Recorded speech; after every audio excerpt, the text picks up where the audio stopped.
Welcome. My name is Susie Harding. I am the Membership and Program Coordinator for Shaker Museum, and we are so grateful that you all are joining us tonight. This lecture is part of our summer series, which is part of our most important fundraiser of the year. So we're very grateful that you all are joining us, and we hope you'll join us for some more events.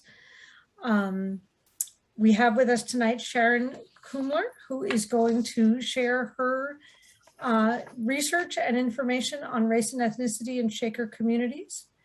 Sharon Dwayne Coomler received a Bachelor of Arts in Folklore and American History from Indiana University and a Master of Arts and Folk Studies and Historic Preservation from Western Kentucky University. She served as a Director of Education at the Shaker Museum at South Union, Kentucky. She was Curator of Collections at Hancock Shaker Village in Pittsfield, Massachusetts. Our favorite is she was Curator and Director of the museum at Shaker Museum and Library in Old Chatham, New York. And she has consulted at Shaker Village at Pleasant Hill, Kentucky, and Canterbury's Shaker Village in New Hampshire. She continues to lecture widely on Shaker material in life and published numerous articles and books on facets of Shaker history.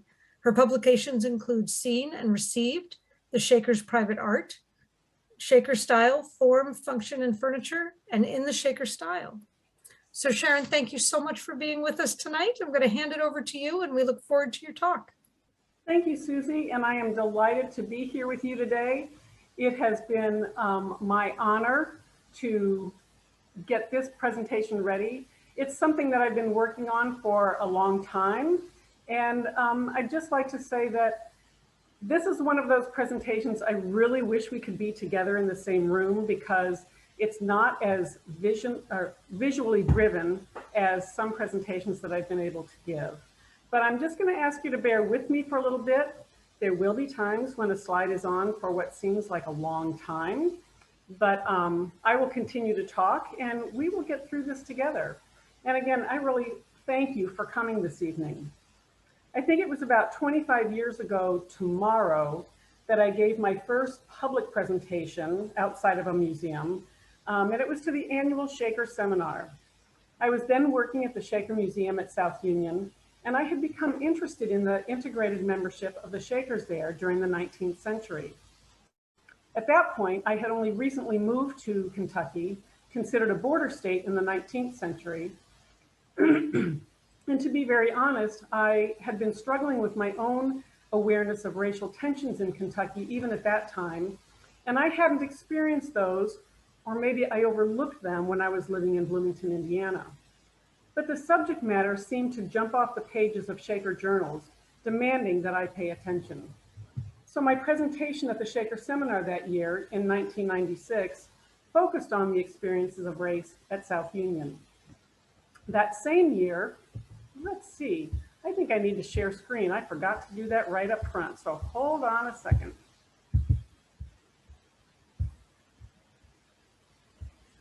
Oh, let's see, there we go. There. So there. The same year, in 1996, we mounted a small exhibit in the meeting room at the Center House that was based on some of that research. The topic of race among Shakers hadn't been widely addressed, and I think this exhibit may have been the first exhibit that was dedicated to that topic. I know that we've made some progress since then, and we continue to learn more by looking at our object collections and manuscripts now with a different eye. Now, if you read anything about Shakers, you really can't escape the names of Ann Lee, James Whitaker, Joseph Meacham, and Lucy Wright. They were all key members of the early leadership. But what about Frederick Evans, Catherine Allen, Mildred Barker, Ted Johnson, Francis Carr, or even Arnold Hadd? Even if you don't actively read about Shakers, you can find all of those names easily in Google. But what do you know about Betty Freehart, Melinda Welch, David Barnett, Jonah Crutcher, or Tower Smith? When conversation turns to the subject of Shakers, and in my life it often does, generally what comes to mind to so many people are the tangible pieces of Shaker life. The chairs, the cloaks, oval boxes, distinctive architecture, and all of the beautiful things that are produced by Shakers.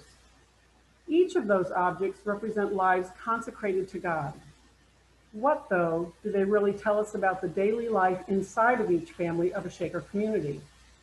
What do those things reveal about the complexities of the individual and communal lives in the context of the larger society, especially during the 19th century? As a folklore student years ago, material culture was my specialty, and I know that we learn a great deal by looking carefully at objects in context. However, I found the best way for me to gain a more intimate understanding of the Shakers is to read their own words in the letters, journals, and account books, and also to look at the local newspapers and periodicals that share firsthand worldly accounts and comments on Shaker life as it was happening. I'm nosy by nature, so I take a special delight in reading the diaries and letters of everybody else. In villages that span 11 states from Maine to Kentucky, Shakers have always welcomed a culturally diverse membership. In recent conversations with Brother Arnold Hadd, a current member at Sabbath Day Lake, he reminds us that Shakerism has always been open to anyone willing to live the life, and that the gospel is open to us all. The Shaker commitment to inclusion has provided a unique richness to Shaker society, as well as some real challenges. Perhaps one of the greatest was the inclusion of people of color as equal members, especially challenging in the 19th century. Many Shaker communities were integrated at some point, but the most significant populations of Black members were found in Shaker villages in Kentucky and Ohio. Shaker journals and correspondence note incidents of cruelty and vandalism waged against them because of their commitment to equality. These same journals also document some of the internal struggles Shakers had in resolving slavery issues among their own members. We know Shakers were ahead of their time in the use of technology, in communal organization, and in gender and racial equality in the 19th century.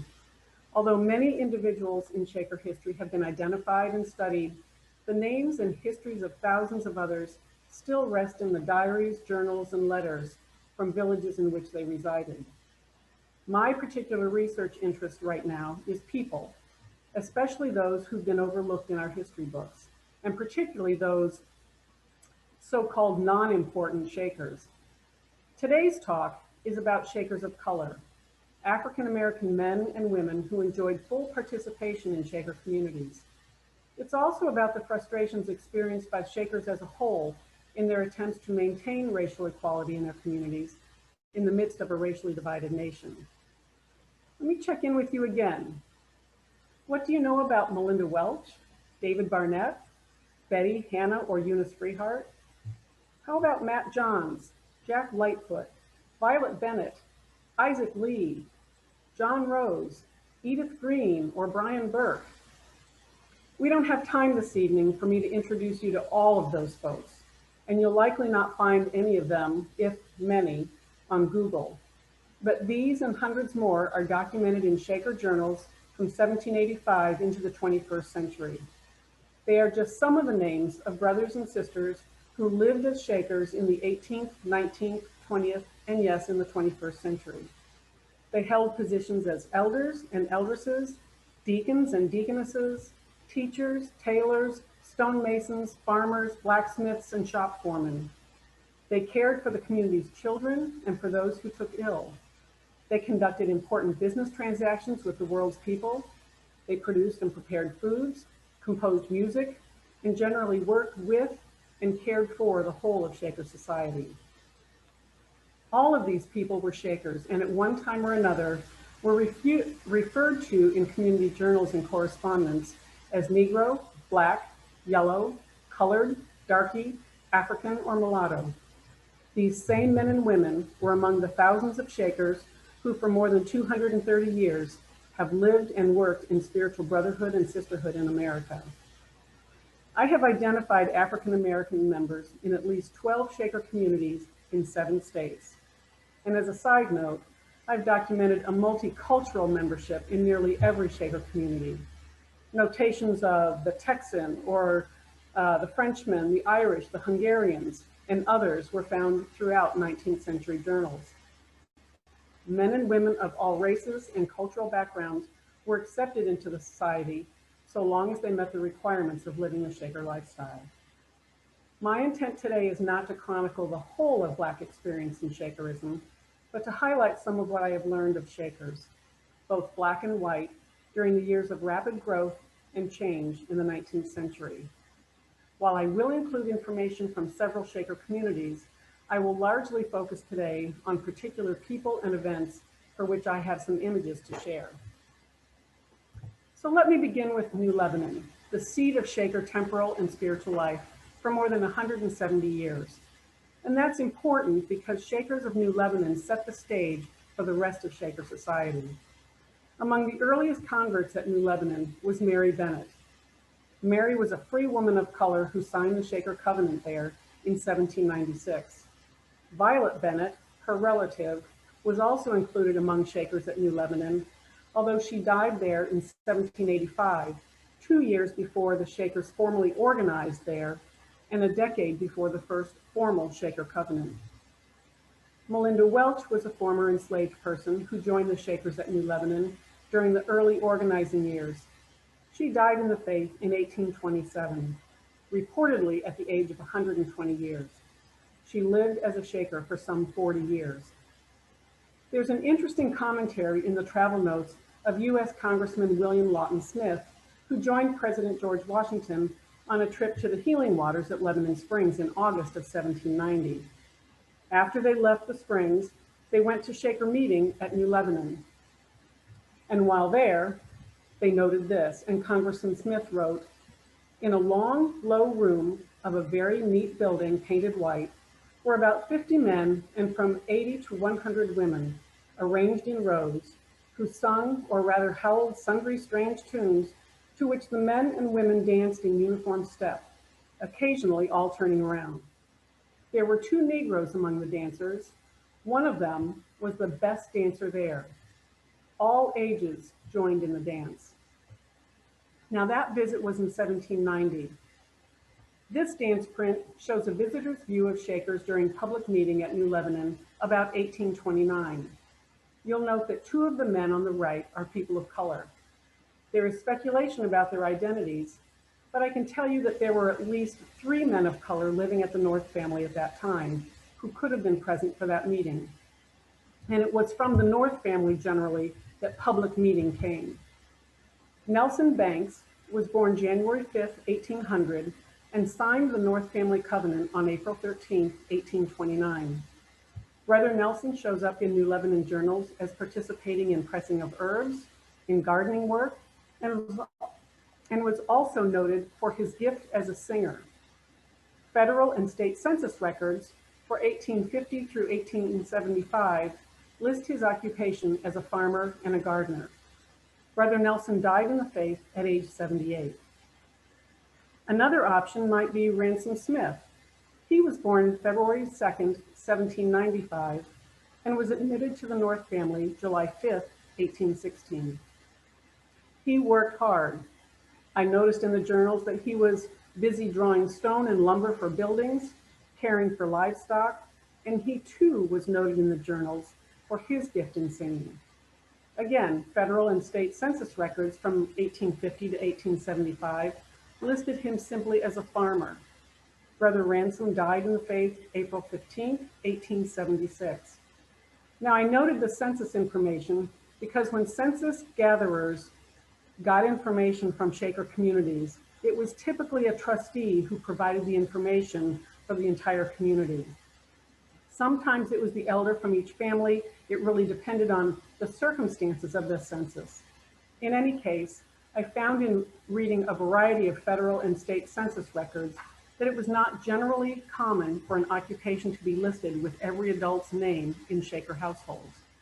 I think it's interesting that we have that information for Nelson Banks and Ransom Smith.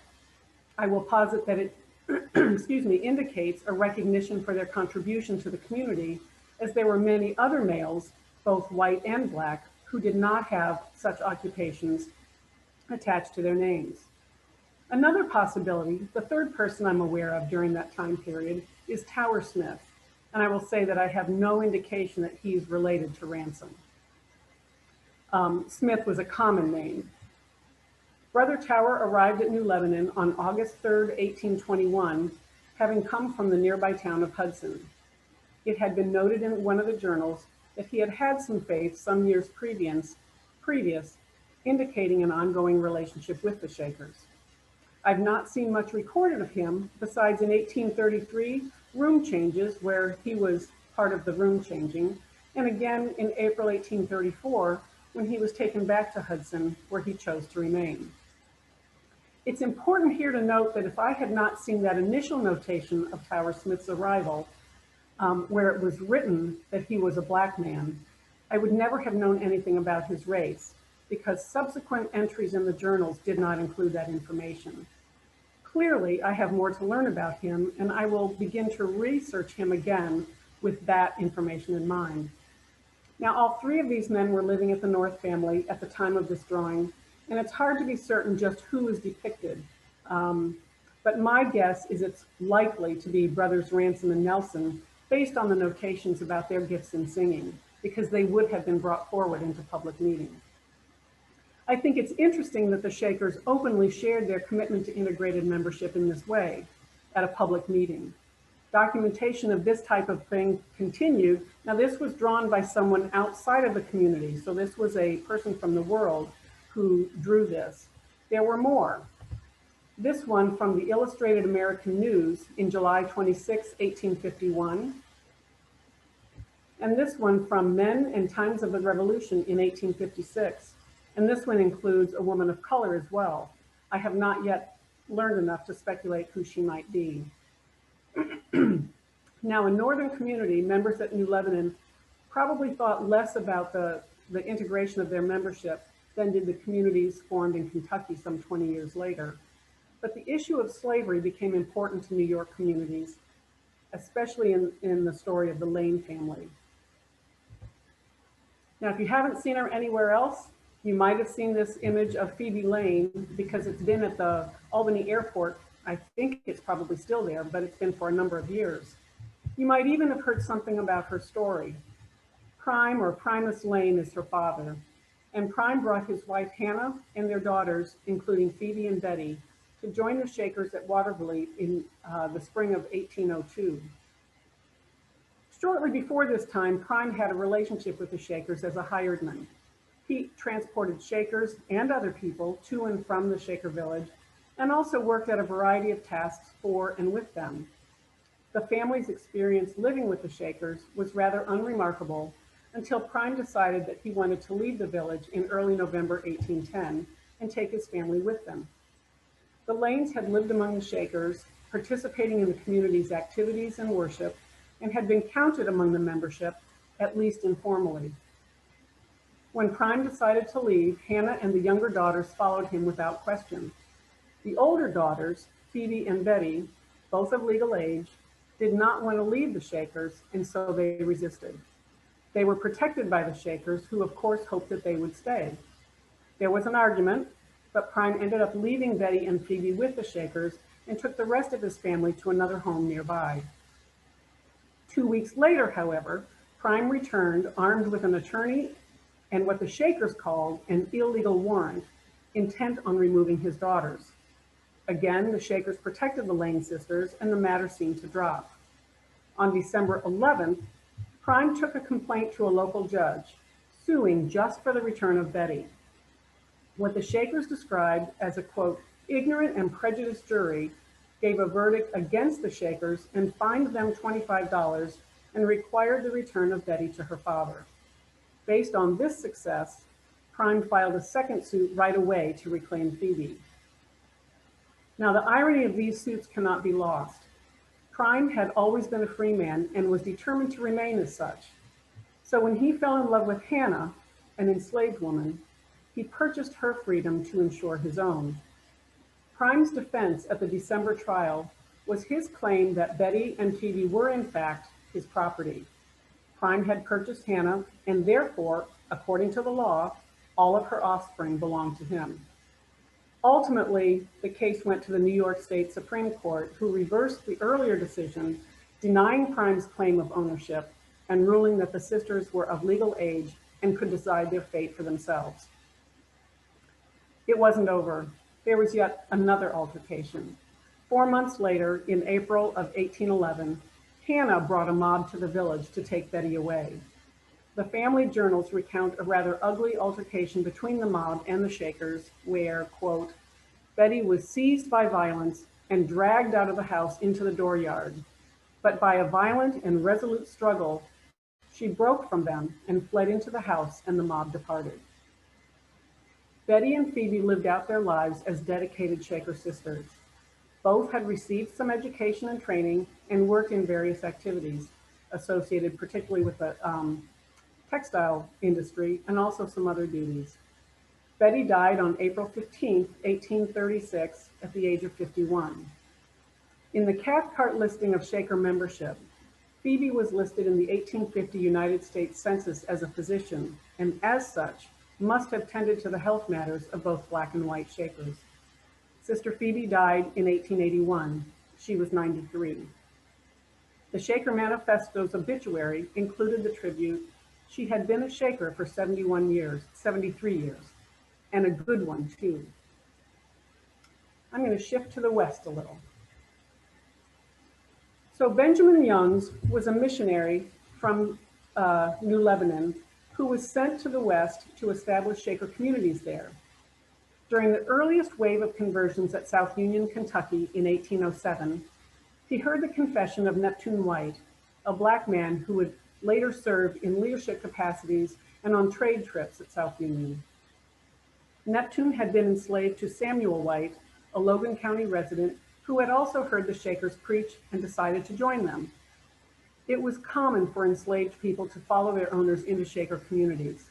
It was an opportunity, a possibility for freedom, and also a place for a spiritual home.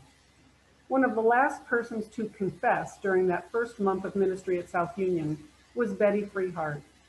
Betty, formerly enslaved to Charles Eads, who was also a Shaker, went on to serve in leadership in a variety of capacities at South Union.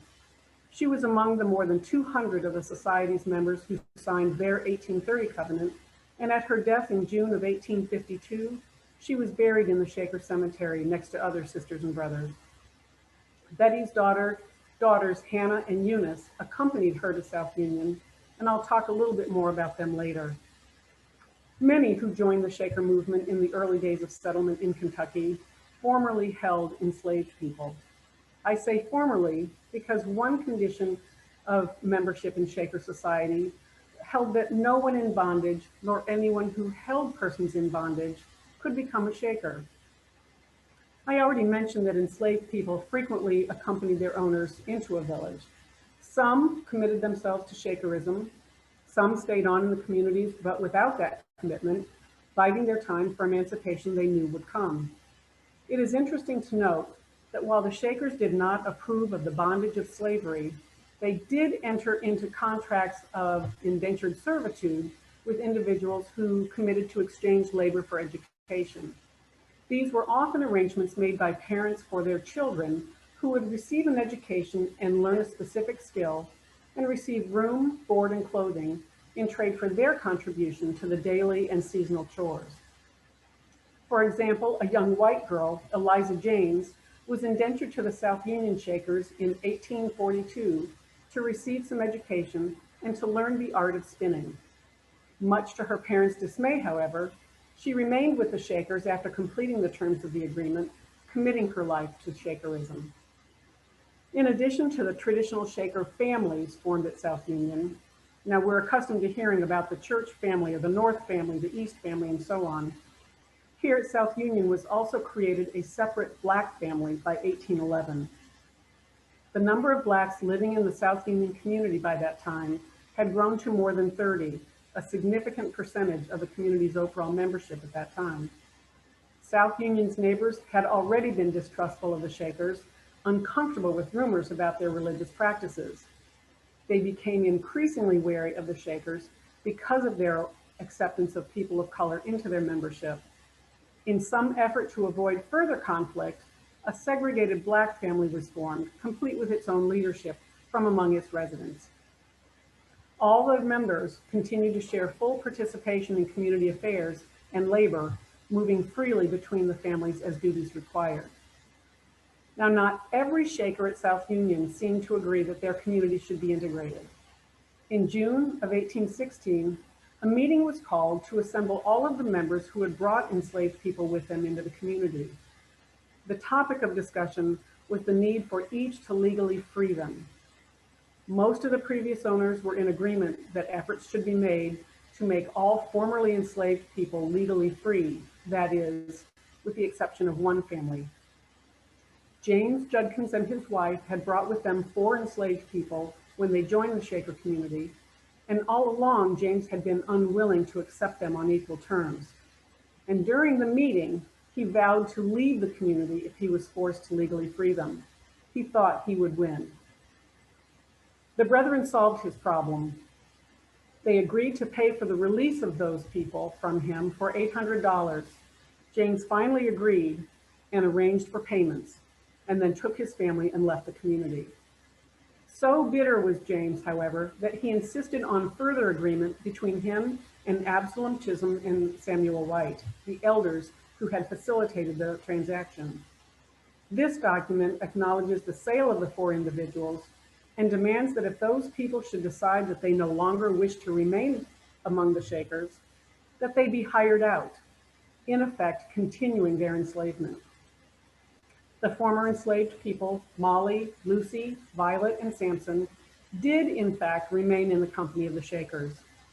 Molly stayed at South Union the rest of her life and was interred at the Shaker Cemetery at her death in May of 1830. Samson is mentioned in the journals frequently, participating with the other brethren in the chores of daily living and in construction of the many buildings. Now, he's also among the many Shakers who got noted as backsliders, referring to Shakers who would forsake their religion and leave the community for various reasons. Samson went to the world at least 3 times and was accepted back into the community each time he requested a privilege. He was never hired out by South Union Shakers, and I've found little more written about Lucy or Violet. Now, the Shakers at Pleasant Hill had a similar experience. A journal entry there from January 1859 bears part of this out. Today, we purchased Jonah Crutcher, a colored man who had been a believer about 19 years. We kept him hired here while his owner retained him a slave. We have bought him to prevent his being sold south. He was accepted on equal terms. Now, I should mention that when Shakers hired people to work with them, they generally had them live on the property instead of going back and forth between different homesteads. And so Jonah Crutcher had been living among the Shakers, and the Shakers thought that was a great idea because it gave him a chance to live in the faith. And that was one other way that the Shakers were able to gain members. 2 years later, however, Jonah died, and the notes in the journals remark on his death and the Shakers' commitment to them. Now, I'm going to let you look at this one, but I'm reading one that's similar but has a little bit more information. Jonah Crutcher, colored, deceased at the West family of dyspepsia, being 44 years old, the 2nd day of last April. He was a slave, and being hired by believers, received faith in their testimony and confessed his sins on the 15th of October, 1839.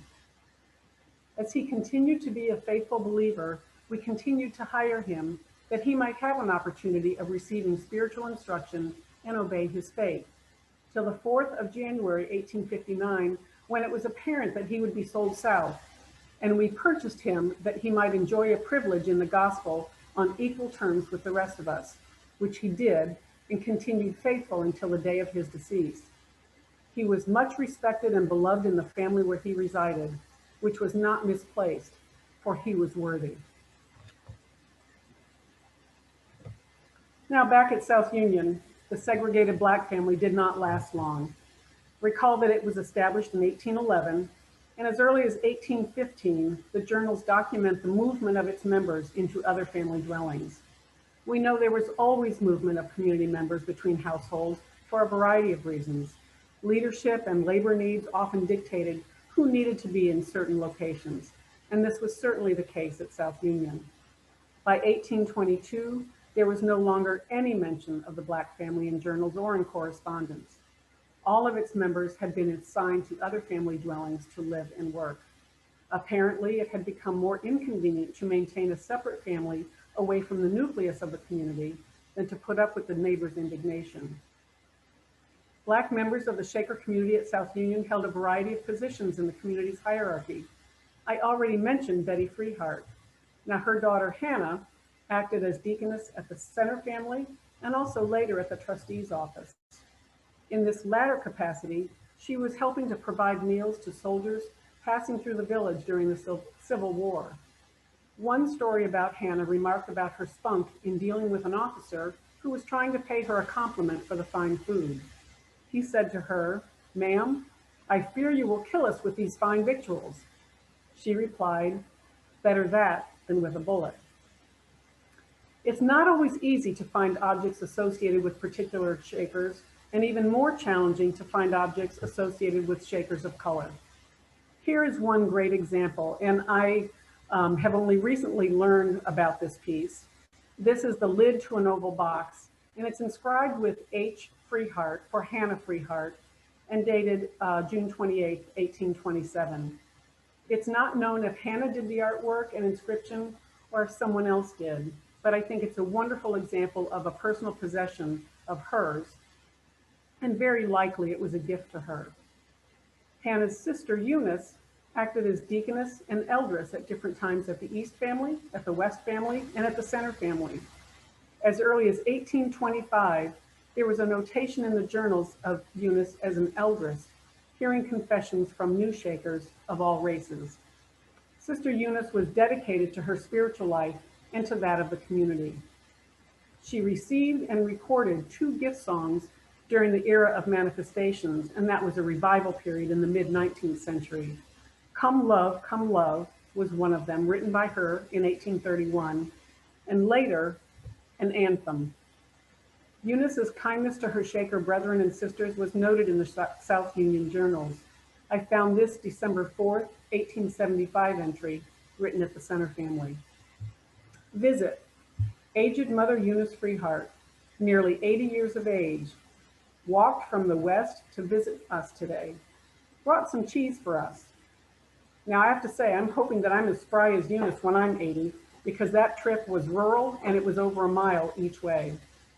And I want you to take note of the term of endearment when they use the word mother. It shows a sign of respect and endearment. For years, David Barnett contributed heavily to the construction of buildings at South Union. He was born in Kentucky on March 10, 1790. David was enslaved by Absalom Chisholm, one of South Union's elders. I think that David's name first appears in the South Union journals in 1821, although he arrived much earlier with the Chisholm family when they joined us, probably in about 1807 or 8. David signed this commitment to Shaker life in 1821. I thought it was interesting to note that while South Union's elders had professed a commitment to securing legal emancipation of formerly enslaved people in 1816, David's legal freedom did not come until 1830. Fully 9 years after he signed this legal document, committing himself to the Shakers. Even then, Shakers respected his ability to think and act for himself, signing his own commitment to Shaker life. David lived and worked as a Shaker at South Union for more than 30 years. He labored side by side with his Shaker brothers, both black and white, and acted often as a foreman or supervisor. He displayed considerable talent as a stonemason, and the quality of his work continues to be evident today in the 1824 Center House, in the 1846 Ministry Shop, and in other buildings. I'm going to show you a variety of bricks that are in the collection at South Union. And I don't know for certain if these bricks were made by David, but there are enough accounts in the journals that remark about when David was involved in the brick making. I know he made tens of thousands of bricks to do the buildings. It is possible that one of these bricks was made by David. He was included in the 1850 census of free persons in Logan County among the Shakers at South Union. He is just one of a few men at South Union's listing to have an occupation by his name as a stonemason. And I've seen this listing. Ironically, the federal census taker omitted any racial identification for David. I know that he was a person of color. It was included for several others by what appeared to be the same census taker. Now, that is, again, not because the census taker saw each of these individuals. It was the information given to him or her, but generally him at the time. As was the case with all other Shaker men and women, David did not stay tied to a single occupation. As the need arose, he joined other brothers in making shingles, painting and plastering in buildings, planting and harvesting crops, and caring for livestock. While the Kentucky Shakers did not pretend to appreciate slavery, they did make use of enslaved people from neighboring farms as hired hands. Even though there were many attempts by the community elders to halt this practice, hired labor was used at South Union almost from its beginnings.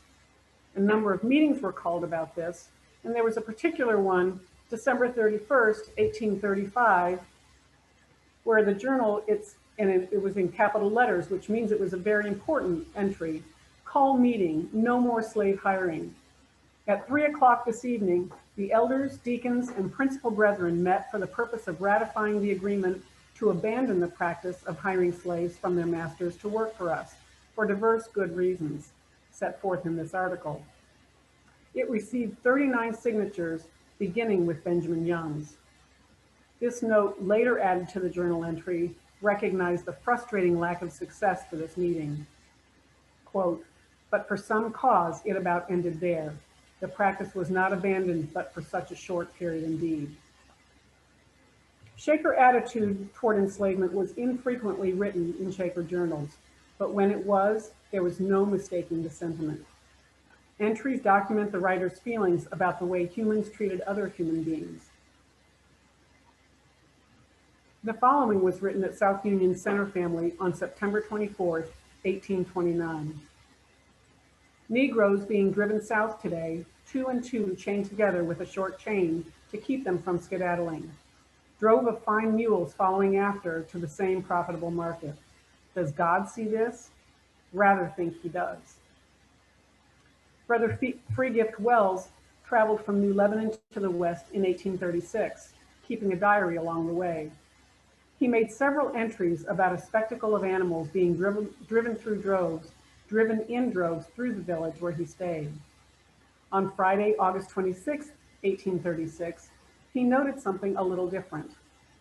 Quote, "This morning I turned my eyes to the windows and saw another drove coming, but it was not a drove of mules nor of horses, neither was it a drove of hogs, sheep, or goats, neither was it a drove of fowl, but it was a drove of human beings whose color subject them, as the laws of the state are, to perpetual bondage and slavery, to be sold as cattle to the highest bidder. The number of this drove I did not think to count till the fore end got past the meeting house out of my sight. But I learned that there were between 50 and 60, composed of men, women, and children tied together. Such a sight as this seems sufficient to shock human nature and is striking evidence of the depravity of the human race." And in the midst of the Civil War, this entry was written, October 25th, 1862. "Sad spectacle. 3 stout colored men were driven through our street this afternoon. They were lashed together, their hands tied behind them, and driven by a man with a different colored skin. No wonder God has a settlement to make with this nation. I'm thankful to have the confidence in the words of the Savior. Whatsoever measure you mete to others shall be meted to you again. Think of this, ye men and women whippers." The South Union Shakers endured a great deal of hardship because of their acceptance of blacks into their community.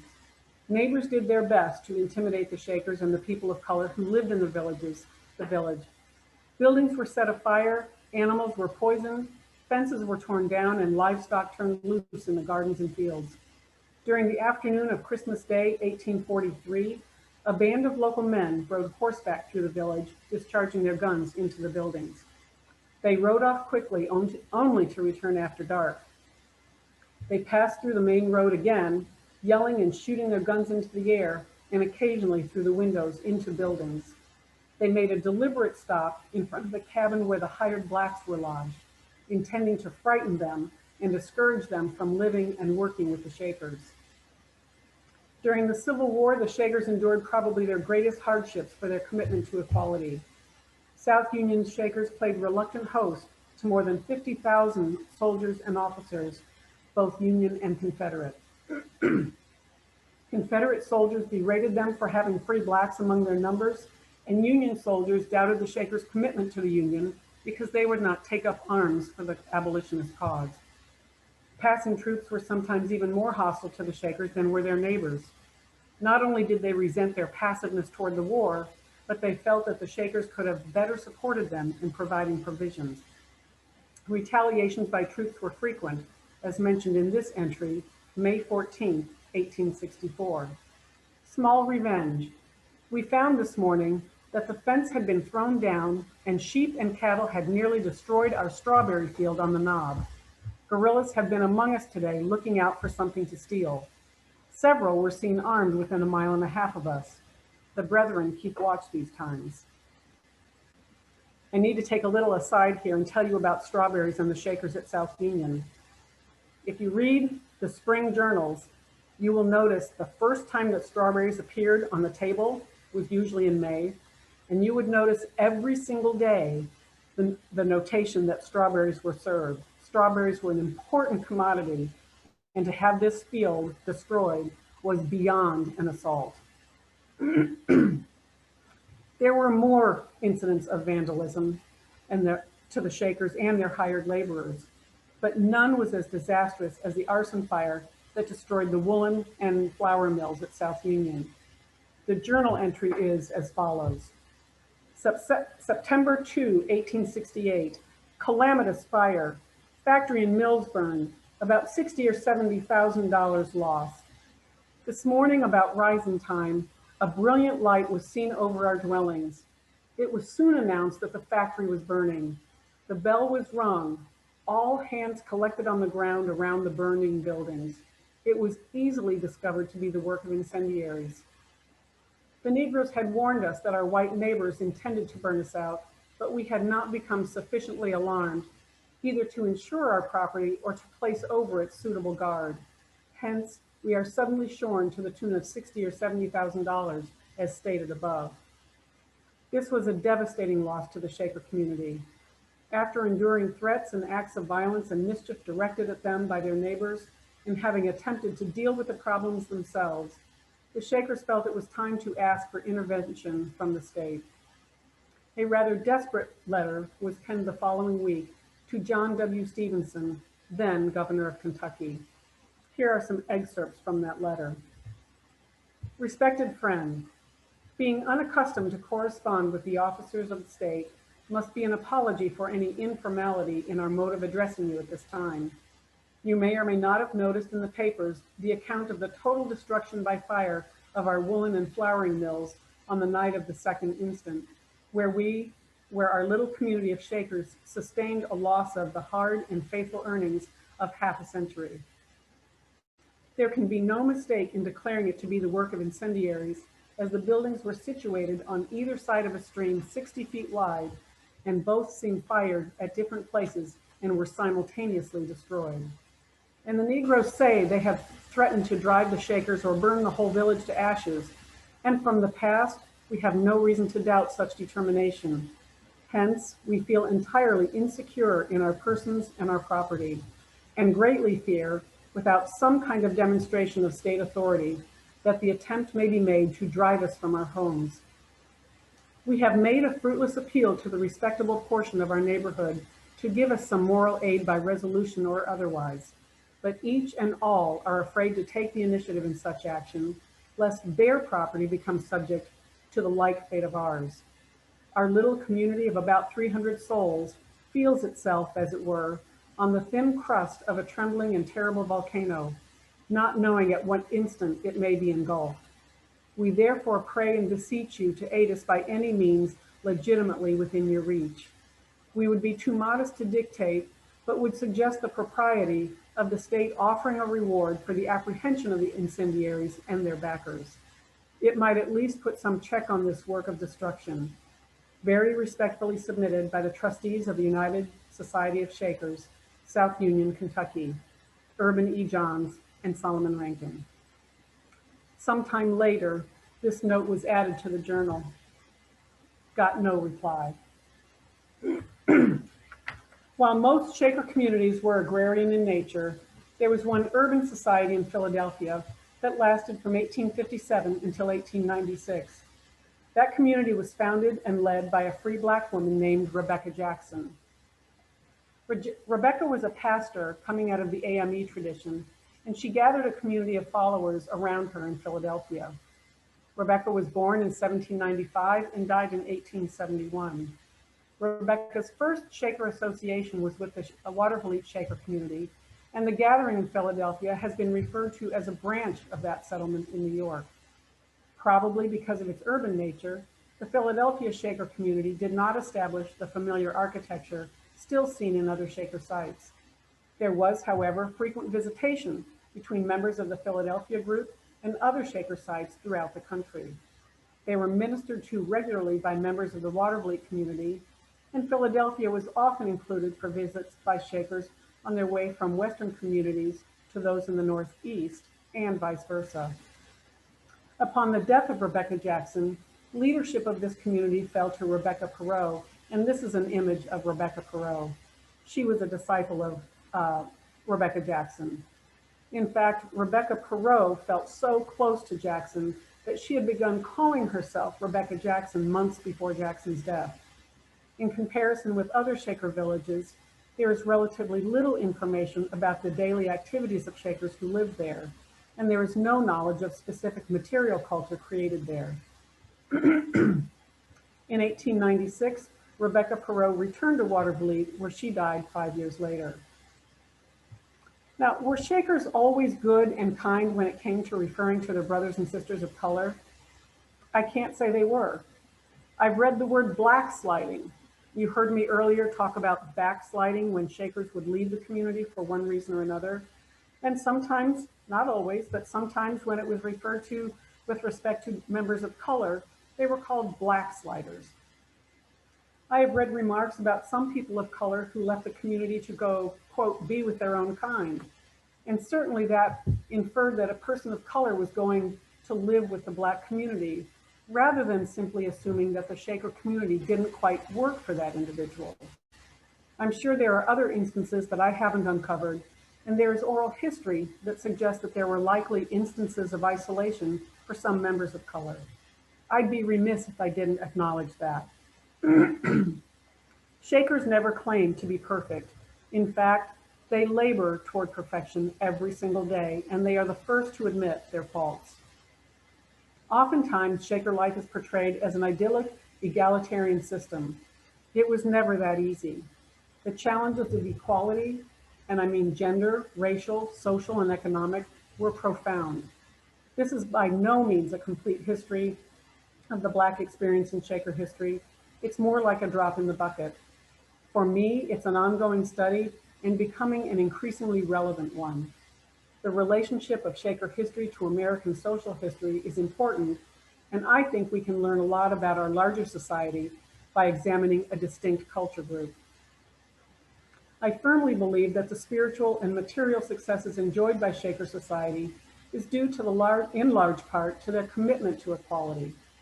Society and community leadership was developed to include both men and women in equal status, and ideally, those positions were held by any member of a community who was capable of fulfilling the station. There were clearly challenges for Shakers in their attempts at achieving equality for all, whether it was racial or gender equality. They challenged society's norms and had to balance community intentions and needs with individual ones. Shakers are certainly not the only religious group to recognize the equality of all individuals, but they may be the most successful in their attempts to fully integrate their society, particularly in the 19th century. The conversation around race is especially relevant today. Our thoughts, words, and actions have more meaning than ever. I often wonder what role I have played in our nation's racist behaviors. Each time I've been asked to talk about Shakers of color, I have a new conversation in my head. What is it that brings people, anyone, to become a Shaker? What is the draw? What holds them in community? I asked you at the outset what you knew about individual Shakers, especially those who were not part of the more public face of Shakerism. My real query is, what do any of us really understand about them as a whole, as a body of people? We have certainly heard well-researched talks on community industries and demographics. I keep coming back, though, to the subtitle of my talk: We Are All Children of God. Jerry and I had the good fortune a number of years ago to have tea with Archbishop Desmond Tutu. He is a man who exudes love. He made remarks during that gathering, and during the question and answer period that followed, someone asked him how he could love those people who labored so vehemently against him. He simply said, "We are all children of God. I love all of God's children." I believed him, and I've never forgotten that. I believe the successes in Shaker society, both spiritual and temporal, are directly connected to a commitment to that same recognition. Shakers' ability to view people as children of God above anything else surely enables them to embrace equality, even when the world around them might not. Thank you so much for being here this evening.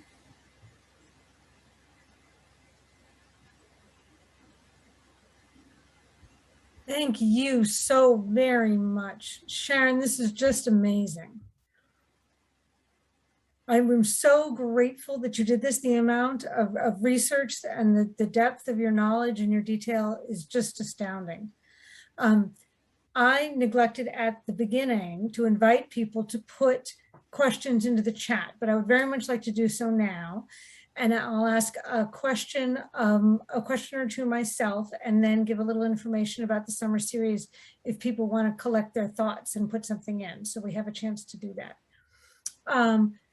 One of the first things that I am so struck by is that there are so many things about the Shakers when we talk about their commitment to equality that I have often thought is inspiring because they were so true in it. And I am so grateful to have heard about how they struggled with it. And whether it's because they were persecuted by it or because within their own ranks, they had to figure out how to do it. And so I really want to thank you for sharing that, because that just, it had to be complex and nuanced in its experience. And it's nice to appreciate that. I was curious, did most of this research come from your time in Kentucky, or from, is this a combination of all the collections you've been part of? Thank you for asking that, because it began in Kentucky. But I have learned so much in the last 25 or so years that I've been doing Shaker studies. And there were several documents that came to light to my attention recently from the Shaker Museum here, that they also are from Kentucky, ironically, but they helped me to learn some new information. And in learning things about, like, Tower Smith, again, if I had not seen that initial notation about him as being a Black man, I would never have known. I have, over the last years, learned that I can't just take what's in the journals as the end of the story, because it is each individual scribe who brings the information forward to us. There are also, for example, the oval box that belongs to Hannah Freehart. It's in the collection at the South Union Shaker Museum, but it was not in the collection when I worked there. And it was interesting to me when I spoke with Tommy Hines, their director, about it. He was trying to make out the writing as something else. And when it dawned on him that it was H. Freehart, he said, you could have just bowled him over. So because we don't think about the minor members of our society when we're looking at things. And so it is with new energy, with a different focus, and hopefully with clearer eyes, that I continue this research. And I have to go back and look at things that I think I know from, 20 years ago, and review them, because there is a bigger story than I even imagined when I first started doing this. And I have continued to do research, and it's been very interesting and very rewarding and humbling. It's absolutely fascinating, and we're so grateful that you're doing it. And I want to remark on something that you said, Susie. It was a complex issue for all of the Shakers. It's a complex issue for us in our society today, and we can only imagine in a different time, when opinions and thoughts are potentially very different from what we think now, or what we hope we think now, to have such an intentionality about accepting everyone, anyone to come in. It did not matter what your station in life was, what the color of your skin was, and what baggage you might bring with you. There was always an opening for you to join and try the life. So important. As I thought there might be, there are some questions coming in, so I'm going to read those to you now. Christopher Rothko noted in the drawing of the meeting that showed two Black men that they were both standing in the rear. Do you have reason to believe that there is any significance to that position? Yes, because I have read some, and I could not, as I said, this is just a drop in the bucket. I have read other descriptions of meeting where people of color were often relegated to the back row, along with the children. And I think it's not the youngest children, it is probably younger children, like, 10 to 14. But I suspect that that had to do with the issue of race, but it was not clearly spelled out. So there's more nuancing that I need to understand as I continue to read. Thank you. Sharon Bonkin said, Sharon, thank you so much for this presentation and for sharing the research of a lifetime. I would like to listen to a recording and to reinforce what I learned. Will it be available? Thank you, Sharon Bonk.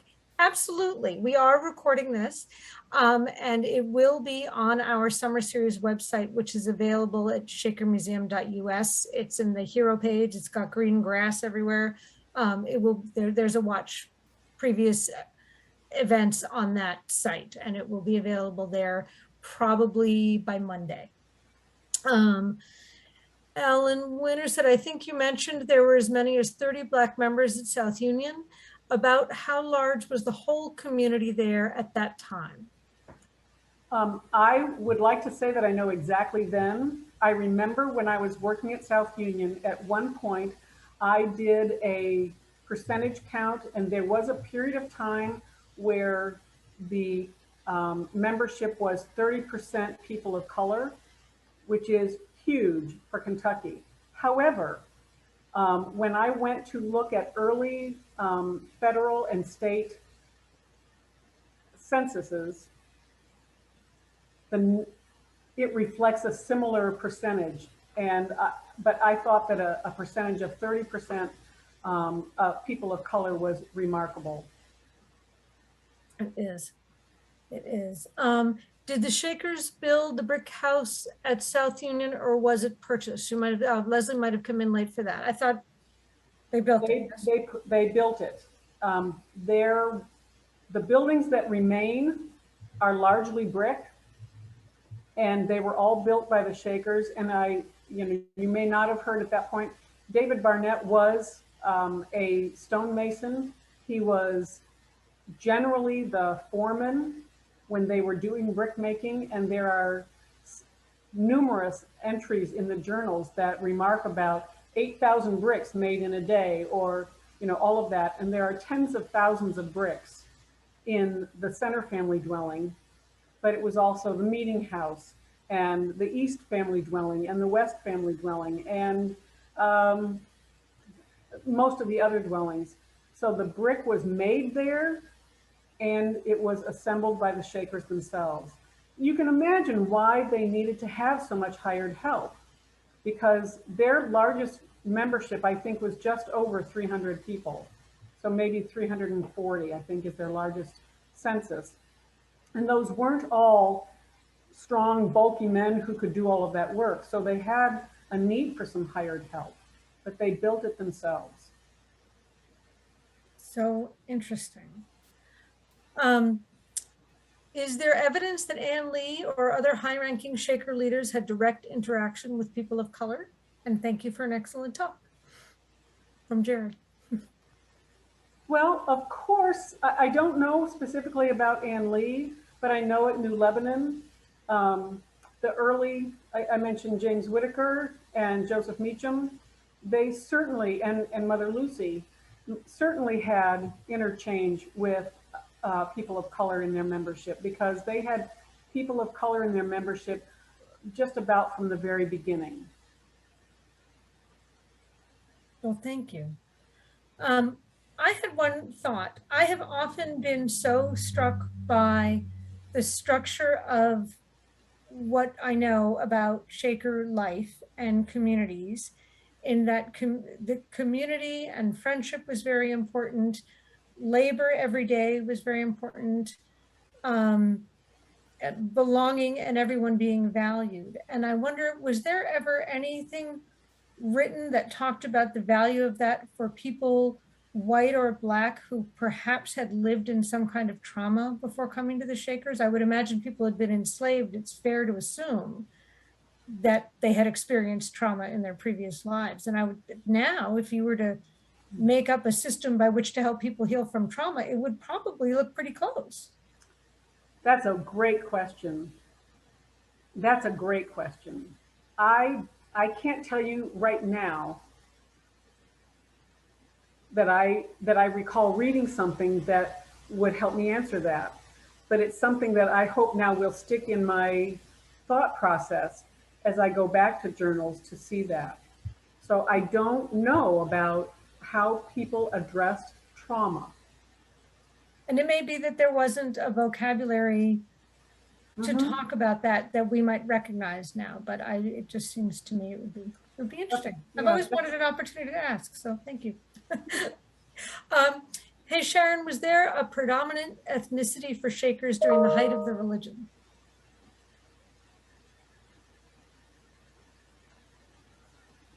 White Anglo-Saxon. Right. That's the predominant, but that was not the only. I was interested and I have been all along, I've been interested to read where people come from. And it has been a wide variety of places. And there were people who came from Europe, who settled in the United States, who then found their way into Shaker communities. All right. All right. Well, thank you so very much. I know that I am looking forward to watching this again, and I'm sure other people are as well. So we really appreciate that. And for everybody who came here tonight, I hope you enjoyed it as much as we did. And I hope that you will visit shakermuseum.us to see about some of our other events that are happening throughout the summer. There are limited spots left for tours. There's still an opportunity to sponsor the series, and we would love to have your support. And sponsors of the series will be invited to a lovely garden party on August 21st at the end of the summer. So, and we still have some really lovely products. If you'd like to put your hands to work and knit a lovely bag or make your own double rolling pin or a table at the summer series site on shakermuseum.us, you can see all of those things. So I'm going to go ahead and say goodnight and wish you all a lovely evening. Thank you, Sharon, very, very much. Thank you. Take care.